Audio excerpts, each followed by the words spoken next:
Hello friends, welcome to my channel crack your competition with Anjali. Friends, आज की इस video में हम लोग CTET previous year online exam paper के अंग्रेजी के पेपर को सॉल्व करेंगे। फ्रेंड्स, जो पेपर 17 जनवरी 2023 को ऑनलाइन मोड में हुआ था उसका हम अंग्रेजी का फर्स्ट शिफ्ट का फर्स्ट पेपर सॉल्व करने वाले हैं। फ्रेंड्स, यदि आपने इससे पहले के पेपर्स को सॉल्व नहीं किया, नहीं देखा है, तो डिस्क्रिप्शन बॉक्स में प्लेलिस्ट लिंक दिया हुआ, वहाँ पर आपको सारे पेपर्स मिल जाएंगे। साथ ही यदि आपने 2021 2022 के पेपर्स को भी नहीं देखा तो उसका भी डिस्क्रिप्शन बॉक्स में प्लेलिस्ट लिंक दिया हुआ, वहाँ पर आपको सारे पेपर्स मिल जाएंगे। फ्रेंड्स, वीडियो को शुरू करने से पहले एक छोटी सी रिक्वेस्ट है, यदि आप चैनल पर नए हो तो चैनल को सब्सक्राइब करके बेल आइकन को प्रेस कर लीजिएगा ताकि सारी वीडियोस आप तक पहुंच सकें। फ्रेंड्स, चलिए वीडियो को शुरू करते हैं। क्वेश्चन को पढ़ने के लिए हमें इस छोटे पैराग्राफ को पढ़ना पड़ेगा, लेकिन पैराग्राफ पढ़ के समझाएंगे तो इसमें वीडियो काफ़ी लंबी हो जाएगी। वीडियो ज़्यादा लंबी ना हो इसलिए हम लोग डायरेक्ट क्वेश्चन करने वाले हैं। यदि आपको कोई भी दिक्कत आ रही है पैराग्राफ को समझने में, पढ़ने में, तो आप लोग कमेंट करके मुझे बता सकते हैं। फिलहाल हम लोग डायरेक्ट क्वेश्चंस को करते हैं। क्वेश्चन है हमारा 1, स्टडी द फॉलोइंग स्टेटमेंट्स। निम्न कथनों को पढ़ना है। ए, एवरी सेटिस्फाइंग मील मेक्स वंस फील स्लेपी। हर संतुष्ट भोजन जो है वो एक इंसान को नींद प्रदान करता है, ये वाला गलत है। कथन भी है, सच स्लीपीनेस, इस प्रकार की जो नींद है, कैन बी प्रिवेंटेड, वो प्रदान करते हैं विद सम एफर्ट, कुछ एफर्ट्स के द्वारा। ऑप्शन नंबर बी हमारा सही है। बी वाला कथन सही है, तो राइट आंसर हो जाएगा option number 2, B is correct and A is incorrect. Next है question number 2, which of the following statement is not correct. इनमें से कौन सा कथन सही नहीं है। नंबर 1 है, a short nap on a couch is irresistible. दूसरा है, a happy lunch is sleep inducing. तीसरा है, a catnap after lunch is a habit forming activity. और चौथा है, a bed is good only for a longest sleep. जो एक bed है वो गुड है, अच्छा है, only for a longest sleep, किस लिए, सिर्फ सोने के लिए। तो ये वाला कथन जो है हमारा गलत है, तो ऑप्शन नंबर 4 इसका सही आंसर होगा। नेक्स्ट है question number 3, which of the following is correct statements. इनमें से कौन सा स्टेटमेंट करेक्ट है।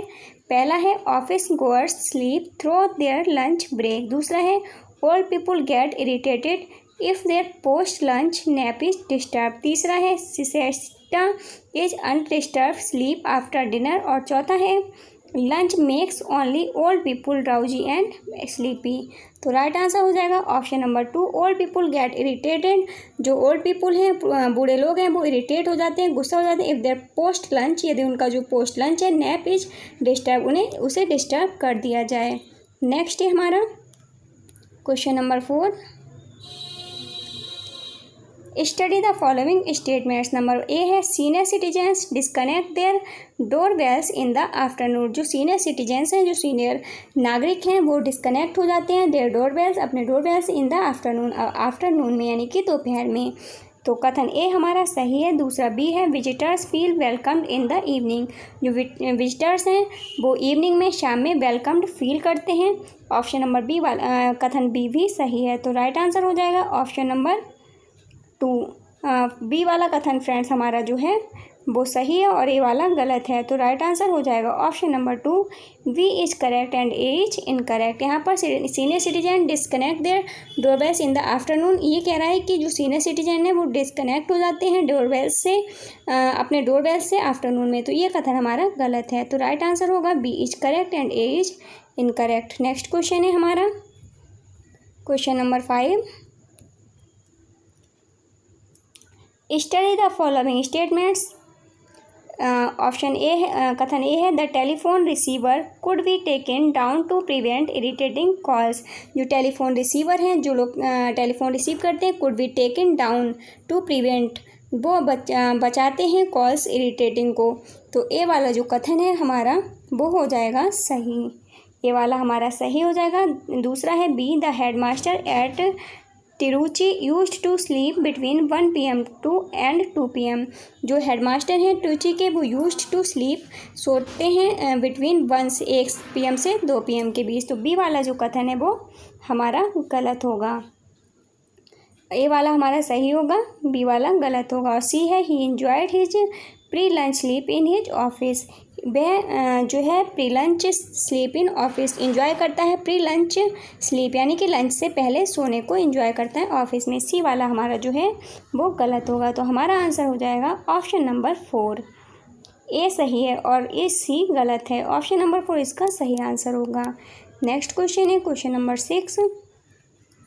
Generally induces a sleepy effect underline word means the same as. यहाँ पर इंड्यूसेज का साइनोनिम्स पूछा गया है। नंबर 1 है इन्वोक्स, 2 क्लियर्स, 3 कॉजेज, 4 चेक्स। तो राइट आंसर हो जाएगा ऑप्शन नंबर 3 कॉजेज। इंड्यूसेज का जो मीनिंग होगा, जो साइनोनिम होगा, वो हो जाएगा कॉजेज यानी कि कारण। नेक्स्ट क्वेश्चन है question number 7। Dash if they missed their mid day catnap the above a and dash clause. यहाँ पर जो ऊपर सेंटेंस दिया है ये कौन सा क्लाउज है? Number 1 principal clause, 2 noun clause, 3 adjective, 4 adverb clause. तो राइट आंसर हो जाएगा ऑप्शन नंबर 4, यह एक एडवर्ब क्लाउज है। नेक्स्ट क्वेश्चन है question number 8। When accustomed to a, the underlined word is a n। यहाँ पर accustomed के नीचे अंडरलाइन है, तो accustomed हमारा कौन सा पार्ट्स ऑफ स्पीच है? A number 1 noun, B 2 verb, 3 adverb, 4 conjunction. तो यहाँ पर accustomed का जो यूज हुआ है वो हुए हैं वर्ब के रूप में। ऑप्शन नंबर 2 यहाँ पर सही आंसर होगा। फ्रेंड्स, अब हमारा सेकंड पैराग्राफ शुरू हो गया है, तो इसको भी आप लोग पढ़ लीजिएगा। यदि कोई दिक्कत है तो कमेंट करके बता दीजिएगा। हम लोग क्वेश्चंस को करते हैं। क्वेश्चन नंबर 1 है the writer's terrace has become an earthly paradise because of his spouse to rose, marigold and jasmine etc। 4 onslaught of pests और 4 है his spouse and rose, marigold and jasmine etc। तो यहाँ पर right answer हो जाएगा option number 4। Writer का जो terrace है हैज़ बिकम, वो बिकम हो गया है एन अर्थली पैराडाइज, एक पैराडाइज हो गया है अर्थली यानी कि जो भूमि है उस पर वो क्या है, एक पैराडाइज हो गया है यानी कि स्वर्ग हो गया है। किस लिए हो गया? क्योंकि ये spouse and rose, marigold and jasmine, अपने रोज, मारीगोल्ड और जैस्मिन के कारण। नेक्स्ट क्वेश्चन है हमारा question number 2। What has been the writer's role in this? इसमें जो राइटर का रोल है वो क्या है? Number 1 he has a green thumb, 2 he sits in the garden, 3 he has his wife, 4 he feels refreshed। तो यहाँ पर जो राइटर है उसका रोल किस चीज़ का है? तो उसका रोल है ही हैव्स हिज वाइफ, है अपनी वाइफ की मदद करता है। ऑप्शन नंबर 3 इसका सही आंसर है। नेक्स्ट क्वेश्चन है question number 3। What does not make the writer feel refreshed? कौन सा है जो राइटर को रिफ्रेश्ड महसूस नहीं होने देता है? Number 1 the sun's rays falling on him, 2 chirping of birds, 3 toiling for many hours, 4 flocks of butterflies. तो राइट आंसर हो जाएगा option number 3 toiling for many hours. Next question है क्वेश्चन नंबर 4। क्वेश्चन नंबर 4 है study the following statements. Number A है a squirrel comes to pick up some grains. तो A वाला जो कथन है हमारा वो सही है, गलत है। और कथन बी है the sparrows climb the guava trees and nibble at the fruit. जो स्पैरो हैं, जो चिड़िया है, climb up the guava trees, guava के पेड़ पे जो है, and nibble at the fruit, guava के पेड़ पर चढ़ जाती है और फ्रूट को तोड़ती है। तो बी वाला भी गलत है। और squirrel comes to pick up some grains, तो ये वाला भी गलत है। जो स्क्वेरल है, गिलहरी है, वो कुछ ग्रेन्स यानी कि कुछ अनाज के दाने लेकर उठाती है, ये वाला भी गलत है। तो हमारा राइट आंसर हो जाएगा option number 4। Both A and B are incorrect. Next question है question number 5। Study the following statements. Number A है the sparrow jump down the compound wall. जो स्पैरो है, वो जो चिड़िया है, वो जंप डाउन करती है कंपाउंड वाल में। तो ए वाला हमारा गलत है। बी है dark and silver clouds party cover the evening sky. जो डार्क और सिल्वर कलर के क्लाउड्स की पार्टी है वो कवर कर देती है द इवनिंग स्काई, शाम के आकाश में। बी वाला सही है। सी है the moon is surrounded by twinkling star. जो मून चंद्रमा है वो ट्विंकलिंग स्टार से सराउंडेड है, घिरा हुआ है। तो सी वाला भी सही है। तो राइट आंसर हो जाएगा option number 2। B and C are correct and A is incorrect. Next question है question number 6। Of course I help her in the gardening. The above statement is a an clause. यहाँ पर जो sentence दिया हुआ है ये कौन सा क्लाउज है? Number 1 principal, 2 noun, 3 adjective, 4 adverb. तो फ्रेंड्स यह जो है क्लाउज, ये एक प्रिंसिपल क्लाउज है। ऑप्शन नंबर 1 इसका सही आंसर है। नेक्स्ट क्वेश्चन है question number 7। A squirrel came scurrying the underline word means the same है। स्करिंग का यहाँ पर मीनिंग पूछा है, मीनिंग वाला सेम वर्ड पूछा है, यानी कि सैनोनिम पूछा है। तो राइट आंसर हो जाएगा इसका ऑप्शन नंबर 2 हस्टलिंग। नेक्स्ट क्वेश्चन है फ्रेंड्स, यहाँ से हमारे पेडागोजी के क्वेश्चन शुरू हो जाते हैं। तो क्वेश्चन नंबर हमारा पेडागोजी का 1 है। The study of language is known as. Language की स्टडी करना यानी कि भाषा का अध्ययन क्या कहलाता है? Number 1 language system, 2 linguistics, 3 language process, 4 grammar of a language. तो ये कहलाता है फ्रेंड्स लिंग्विस्टिक्स। ऑप्शन नंबर 2 इसका सही आंसर हो जाएगा। Next question number 2। 3 language formula aims at. जो 3 लैंग्वेज फार्मूला है उसका उद्देश्य है number 1 promoting mother tongue based multilingualism, 2 promoting all language in school, C तीसरा है promoting language of learners along with Hindi and English, और चौथा है learning 3 language of the states compulsory. तो सेकंड वाले का आंसर हो जाएगा ऑप्शन नंबर 1। 3 लैंग्वेज फार्मूला का जो उद्देश्य है वो प्रमोट करना है मदर टंग को यानी कि मातृभाषा को, बेस्ड मल्टीलिंगुअलिज्म एक बहुभाषिकता के रूप में। ऑप्शन नंबर 1 इसका सही आंसर है। नेक्स्ट है 3 नंबर क्वेश्चन। स्वाति है teacher of class 6 brought some objects, कुछ चीज़ें लेकर आती है एंड कंपेयर दोज आइडियाज़, उसके साथ तुलना करती है आइडियाज़ एंड फीलिंग्स की। अटैच टू देम, जो अटैच्ड हैं उसके साथ थ्रो ए होल क्लासरूम, एक क्लासरूम के साथ में discussion for vocabulary learning in the classroom. यहाँ पर कह रहा है कि स्वाति जो कि एक टीचर है क्लास 6 की, वो कुछ ऑब्जेक्ट्स कुछ चीज़ें लेकर आती है और उनकी आइडियाज़ और फीलिंग्स जो अटैच्ड हैं एक पूरे क्लासरूम के डिस्कशन के वोकेबलरी के साथ में उसके लिए क्या करती है, कंपेयर करती है। What are the objects she used in her class known as. तो वो है जो ऑब्जेक्ट यूज कर रही है क्लास में उन्हें जाना जाता है नंबर 1 टीचिंग एड्स के रूप में, 2 रियालिया के रूप में, 3 एक्टिविटी बेस्ड लर्निंग के रूप में, 4 लर्नर सेंटर्ड लर्निंग के रूप में। तो यहाँ पर राइट आंसर हो जाएगा इसका ऑप्शन नंबर 2 रियालिया के रूप में। नेक्स्ट क्वेश्चन है question number 4। A teacher wanted to select a text from a newspaper और ए मैगजीन। जो एक टीचर है वो टेक्स्ट सिलेक्ट करना चाहती है एक न्यूज़पेपर या मैगजीन से। She selected the text suitable for the learners age in terms of them and cognitive level. वह सिलेक्ट करती है टेक्स्ट को सुटेबल फॉर द लर्नर्स, जो कि लर्नर्स के एज के हिसाब से और टर्म्स के हिसाब से उनके लिए सुटेबल हो एंड कॉग्निटिव लेवल उनका लेवल सही हो। What was were the parameters for selecting the text. तो टेक्स्ट को सिलेक्ट करने का पैरामीटर क्या हो सकता था, क्या था? Number 1 content and psychological validity, 2 content validity, 3 psychological validity, 4 social and language validity. तो राइट आंसर हो जाएगा इसका option number 1 content and psychological validity. Next question है question number 5। How many languages are recognised by the 8th schedule of Indian constitution. कितनी भाषाओं को भारत की 8वीं अनुसूची में संविधान की 8वीं अनुसूची में शामिल किया गया है? नंबर 1 22, 2 121, 3 16, 4 18। तो राइट आंसर हो जाएगा ऑप्शन नंबर 1 22, यानी कि 22 लैंग्वेजेज को रिकॉग्नाइज्ड किया गया है bye the 8th schedule of the Indian constitution, भारतीय संविधान के 8वीं अनुसूची में। नेक्स्ट क्वेश्चन है 6 number question. Learning grammar through understanding and practice is. Grammar को लर्निंग ग्रामर यानी कि ग्रामर को सीखना थ्रू अंडरस्टैंडिंग समझने के द्वारा एंड प्रैक्टिस एज और प्रैक्टिस के द्वारा क्या कहलाता है? Number 1 procedural knowledge, 2 declarative knowledge, 3 knowledge about language, 4 grammatical knowledge. तो राइट आंसर हो जाएगा ऑप्शन नंबर 1 प्रोसीड्यूरल नॉलेज के नॉलेज। नेक्स्ट है 7 number question. Language across the curriculum perspective recognises that. जो लैंग्वेज है वो कैरिकुलम पर्सपेक्टिव के दौरान रिकॉग्नाइज पहचानी जाती है डेट की।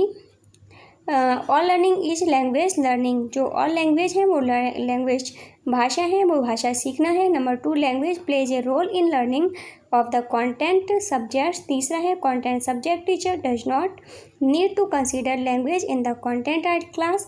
4 है content subjects are more important than language in school. तो राइट आंसर हो जाएगा option number 2, language plays a role. जो भाषा है वो एक रोल निभाती है, एक भूमिका निभाती है इन लर्निंग, सीखने में ऑफ द कंटेंट सब्जेक्ट को। Next question number 8, which of the following is not true of continuous and comprehensive assessment. कौन सा कथन सही नहीं है कंटिन्यूस और कॉम्प्रिहेंसिव असेसमेंट के लिए। नंबर 1 है learners receives feedback from the teacher to assessing the learners periodically. 3 assessing the learner continuously. 4 learner is aware of assessment mechanism. तो राइट आंसर हो जाएगा इसका option number 3, assessing the learner continuously. Next है question number 9, Kiran reads a newspaper to find an interesting fact about mountains. जो किरण है वो newspaper को पढ़ती है, क्यों पढ़ती है, इंटरेस्टिंग फैक्ट्स को जानने के लिए माउंटेन्स यानी कि पर्वतों के बारे में। What is this reading known as. इस प्रकार की जो रीडिंग है वो किस नाम से जानी जाती है। Number 1 taking notes, 2 skimming, 3 reading allowed, 4 scanning. तो इस प्रकार की जो रीडिंग है वो जानी जाती है फ्रेंड्स स्कैनिंग से के नाम से। ऑप्शन नंबर 4 इसका सही आंसर है। नेक्स्ट है question number 10, A child from Delhi moves to Hyderabad and learns Telugu through his interaction with peers and people in neighborhood. This is known as। एक बच्चा जो दिल्ली से आता है टू हैदराबाद के लिए एंड लर्न्स तेलुगु और तेलुगु को सीखता है थ्रू हिज इंट्रैक्शन, अपने इंट्रैक्शन के जरिए विद पियर्स एंड पीपुल और लोगों के जरिए इन नाइबरहुड जो उसके पड़ोसी हैं उनसे। तो दिस इज़ नोन एज। तो यह जाना जाता है number 1 language learning, 2 language acquisition, 3 language addition, 4 language processes. तो राइट आंसर हो जाएगा ऑप्शन नंबर 2 लैंग्वेज एक्विजिशन यानी कि भाषा अर्जन के रूप में इसे जाना जाता है। नेक्स्ट है question number 11, which of the following is true of teaching poetry. Poetry teaching के लिए कौन सा इसमें से सही है। Number 1 poetry is for language acquisition, 2 poetry is for grammar learning, 3 poetry is for appreciation and enjoyment, 4 poetry is for knowledge acquisition. तो right answer हो जाएगा option number 3 poetry is for appreciation and enjoyment.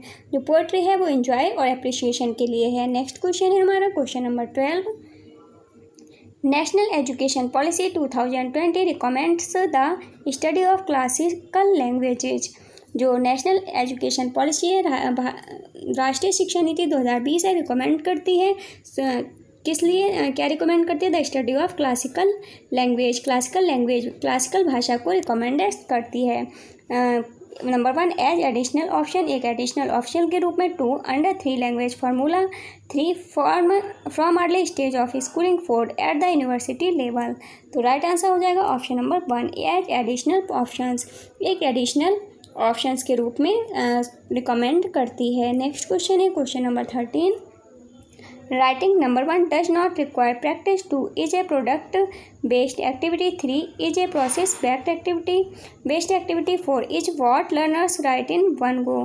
तो right answer हो जाएगा option number 3 writing is a process based activity. Next question है question number 14, a teacher divides her learners of one class into groups of 5। जो एक teacher है वो divide करती है लर्नर्स को, स्टूडेंट्स को एक क्लास के इंटू ग्रुप ऑफ 5 के ग्रुप में 5 भागों में डिवाइड करती है एंड अलॉट्स देम और उन्हें देती है थीम्स एंड टॉपिक्स और टॉपिक्स देती है which the learners have chosen and ask them to collect required information on their topics and interpret and write a report to be presented to the whole class. और उन बच्चों को क्या करना है, विच द लर्नर्स, जिसे learners जो है चूज करते हैं, आस्क देम और पूछते हैं, ढूंढते हैं, टू कलेक्ट रिक्वायर्ड और उससे कहते हैं, बच्चों से कहती है टीचर कलेक्ट करने के लिए, क्या कलेक्ट करने के लिए, इंफॉर्मेशन कलेक्ट करने के लिए ऑन देयर टॉपिक्स, उन टॉपिक्स पर and interpreted and write a report और एक रिपोर्ट बनाने के लिए कहती है to be presented to the whole class, एक रिपोर्ट बनाकर पूरे क्लास के सामने प्रेजेंट करने के लिए कहती है। What is this activity known as. तो यह एक्टिविटी किस रूप में जानी जाती है। Number 1 task, 2 group work, 3 constructivist activity, 4 project work. तो इसे जाना जाता है प्रोजेक्ट वर्क के रूप में। ऑप्शन नंबर 4 इसका सही आंसर होगा। नेक्स्ट है 15 नंबर, निपुण Bharat is number 1 a national initiative for promotion of science and technology education. 2. Government of India's program to promote adult literacy and numeracy. 3. Government of India's program to promote reading and numeracy among young learners. और 4 है a national programme for promoting mother tongue based education. तो यहाँ पे right answer option number 3 हो जाएगा। निपुण भारत क्या है? तो निपुण भारत है government of India programme, India की गवर्नमेंट का एक programme to promote reading and numeracy among young learners के बीच में प्रमोट करने के लिए रीडिंग एंड न्यूमरेसी को। तो राइट आंसर ऑप्शन नंबर 3 हो जाएगा। फ्रेंड्स, आज की वीडियो में बस इतना ही। आपको वीडियो कैसी लगी प्लीज़ कमेंट बॉक्स में ज़रूर बताइएगा। यदि वीडियो पसंद आई हो तो वीडियो को लाइक एंड शेयर कीजिएगा। यदि आप चैनल पर नए हो तो चैनल को सब्सक्राइब करके बेल आइकन को प्रेस कर लीजिएगा ताकि सारी वीडियोज़ आप तक पहुँच सकें। फ्रेंड्स, मिलते हैं नेक्स्ट वीडियो में, तब तक के लिए बाय बाय, टेक केयर।